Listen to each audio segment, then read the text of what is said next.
بسم الله الرحمن الرحيم ثم توليتم بیا مخوړو تاسو من بعد ذلك رستد دل وزنا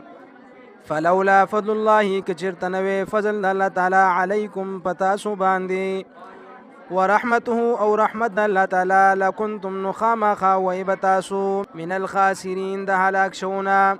ولقد علمتم الذين اعتدوا او په تحقیق سره پوي تاسو په حال د هغه کسانو چې زیاتې کړې دي منکم تاسو نه فی السبت په خالقی فقلنا نو ویل مونږه لهم دویتا کونو شی قردتن شادوغان خاسئین ذلیلا فجعلناها نو ګرځول مونږ دا قصه نکالا عبرت لما بین یدیها دا غچا د پاره چې حاضرو په هغه وخت کې وما خلفها او دا غچا د پاره چې رستو وموعظة او زجر للمتقين د پاره د پرهیزګارانو